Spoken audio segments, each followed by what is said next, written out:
നാട്ടുകാരുടെ വലിയൊരു ആശങ്ക ഉണ്ടായിരുന്നു, അത് മാറിക്കിട്ടിയിട്ടുണ്ട്.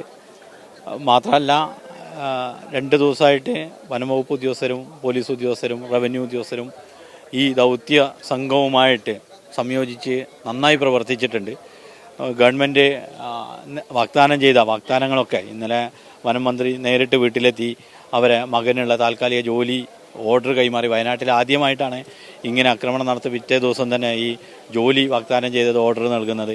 മിനിഞ്ഞാന്ന് തന്നെ അതിൻ്റെ അഡ്വാൻസ് 5 ലക്ഷം രൂപ പണം നൽകി. ഇന്നലെ ഞായറാഴ്ച അവധി ദിവസമായിട്ട് പോലും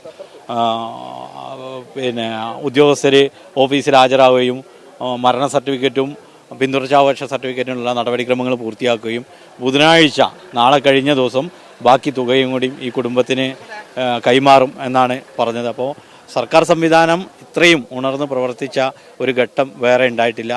ആ ഒരു ഘട്ടത്തിലാണ് കടുവ ചത്തു എന്നുള്ള ഒരു വിവരം കിട്ടുന്നത്. നാട്ടുകാർ ആശങ്ക പൂർണ്ണമായിട്ട് മാറിയിട്ടുണ്ട്. വലിയ സന്തോഷത്തിലാണ് ഈ പ്രദേശത്തെ ജനവാസം. പൊതുവേ ഈ കടുവയുമായിട്ടുള്ള വിഷയത്തിൽ ജനങ്ങൾ മുഴുവൻ ആശങ്കയിലായിരുന്നു.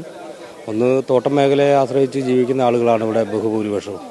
അപ്പോൾ പണിക്കൊന്നും പോകാൻ കഴിയാത്ത സാഹചര്യമായിരുന്നു. കടുവ ചത്തയിൽ ഇപ്പോൾ മുഴുവൻ ആളുകൾക്ക് സന്തോഷം, നമ്മളും അതുപോലെ സന്തോഷിക്കുന്നു.